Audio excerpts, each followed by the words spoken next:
العالمين والصلاة والسلام على رسوله الأمين أما بعد فأعوذ بالله من الشيطان الرجيم بسم الله الرحمن الرحيم الذين آمنوا ولم يلبسوا إيمانهم بظلم أولئك لهم الأمن وهم مهتدون. معزز مولانا حفیظ الرحمن عمری مدنی حفظہ اللہ، متولی صاحبان، جماعت اور جمعیت کے ذمہ دار حضرات، نوجوان ساتھیوں اور حضرات خواتین اسلام، محترم حضرات، میری تقریر کا عنوان ہے سکون زندگی برباد کرنے والے اسباب۔ محترم حضرات، انسان، ایک بنایا ہوا انسان، ایک سجایا ہوا انسان جب نکالتے ہیں، سفر کرتے ہیں اپنی ٹھاٹ باٹ سے، تو کتنا خوشنما منظر، یہ انسان کتنا حسین ہے، کتنے جمیل ہیں، کتنے خوبصورت ہیں، لیکن اندر پریشانی، اندر تکلیف، اندر دکھ، اندر میں گھبراہٹ اور کھوکھلے بدن، کھوکھلے تن ہیں، اندر کچھ بھی نہیں، بہت پریشانی۔ محترم حضرات، اللہ تعالیٰ کی اس سرزمین میں اگر سروے کریں گے، جائزہ لیں گے اپنے گھروں کا، اپنے محلے کا، اپنی جماعت کا، اپنی بستی کا، تو آپ دیکھیں گے اللہ تعالیٰ کی زمین میں صحت مند انسان سے زیادہ مریض لوگ ہیں۔ زیادہ لوگ کون ہیں؟ مریض ہیں، بیمار ہیں۔ ہر 4 میں ایک آدمی مریض ہے۔ محترم حضرات، اور ایک سروے کے مطابق آج دنیا میں جتنے نفسیاتی ڈاکٹر پائے جاتے ہیں، ایک 50 سال پہلے، 40 سال قبل نفسیاتی ڈاکٹر نہیں ملتے تھے۔ اسی طرح آج کے دور میں جتنے نفسیاتی ہاسپٹل ملتے ہیں، ایک 40 سال پہلے اتنے نفسیاتی ہاسپٹل نہیں ملتے تھے۔ اسی طرح میڈیسن، ٹیبلٹ، جو سائیکیٹرک ٹیبلٹ جتنا آج میڈیکل میں ملتے ہیں، اس سے پہلے نہیں ملتی تھی۔ تو کہنے کا مطلب یہ ہے، یہ سجایا ہوا انسان جس کو اللہ تعالیٰ نے اتنا حسین و جمیل بنایا، اندر سے کھوکھلا بدن، کھوکھلا تن کیوں ہے؟ اس کے کئی اسباب ہیں۔ ان میں سے ایک اسباب حسد۔ سبحان اللہ، حسد ایک ایسی چیز ہے جو انسان کے دل و دماغ کو کھوکھلا بنا دیتا ہے، خالی بنا دیتا ہے، وہ برائے نام انسان رہ جاتا ہے۔ بھائی ترقی کر رہا ہے، حسد ہمارے دلوں میں۔ بہن کے گھر میں ترقی، حسد ہمارے دلوں میں۔ ترقی پڑوس میں، حسد ہمارے دلوں میں۔ محترم حضرات، جب تک ہمارے دل اور دماغ سے حسد کو نہیں نکالیں گے، ہماری زندگی میں سکون، چین، راحت، اطمینان، امن قائم نہیں ہوں گے۔ سلف صالحین کہا کرتے تھے، رأیت حاسدا اشبح المظلوم۔ ہم حاسد کو دیکھتے تھے جو حسد کرتے ہیں، دوسروں دیکھ کر جلتے، جس کو کہا جاتا ہے جلن۔ ایک انسان کے اندر جو جلن ہوتا ہے دوسروں کی ترقی کو دیکھ کر، تو سلف کہا کرتے ہیں کہ میں نے ایک حاسد کو دیکھا، جلنے والوں کو دیکھا جو مظلوم سے بدتر ہے۔ وہ مظلوم جس کو ساری دنیا کے لوگ ستاتے ہیں، مارتے ہیں، پڑتے ہیں، اور بے بس ہو گئے، بے کس ہو گئے، بے سہارا ہو گئے، اس کو مظلوم کہا جاتا ہے۔ لیکن حسد کرنے والا اس مظلوم سے زیادہ بے بس ہو جاتا ہے، بے کس ہو جاتا ہے، بے سہارا ہو جاتا ہے۔ کیوں؟ دیکھیے، جو ظالم ہوتے ہیں وہ قتل کس کا کرتا ہے؟ مظلوم کا، انسان کا۔ مظلوم کا قتل کرنے کے بعد ظالم بنتا ہے، لیکن ایک حاسد، حسد کرنے والا، یقتل نفسہ، حسد کرنے والا آدمی کسی کو قتل نہیں کرتا، کسی کو موت نہیں دیتا، بلکہ اندر سے اندر اپنی روح کو، اپنے نفس کو، اپنے دل دماغ کو اور اپنے مائنڈ کو وہ قتل کر دیتا ہے، ختم کر دیتا ہے، برائے نام وہ انسان رہا جاتا ہے۔ اس لیے محترم حضرات، دل دماغ کو سکون کرنے والی چیز ایک ہے تو حسد سے ہمارے بدن، ہمارا عقل، ہمارا دماغ، ہمارے مائنڈ پاک صاف ہونا۔ کیسے پاک صاف ہونا؟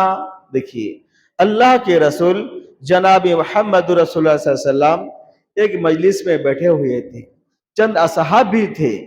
ایک آدمی کا گزار ہوا تو آپ نے فرمایا، تم میں سے کون ہے جو جنتی کو دیکھیں؟ جنتی آدمی۔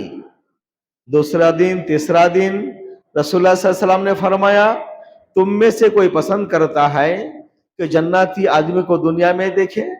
تو صحابہ نے کہا، اللہ کے رسول ہم پسند کرتے ہیں، جنتی کون ہے؟ دیکھو، یہ آدمی کا گزار ہو رہا ہے، یہ آدمی جا رہا ہے، یہ آدمی جنتی۔ ان میں سے حضرت عبداللہ ابن عمر وہاں پر بیٹھے ہوئے تھے۔ آپ کے دل میں تڑپ پیدا ہوئی، خواہش پیدا ہوئی کہ عمل تو ہم بھی کرتے ہیں، لیکن یہ صاحب کیا عمل کرتے ہیں کہ رسول اللہ صلی اللہ علیہ وسلم نے دنیا ہی میں جنت کی خوشخبری سنائی۔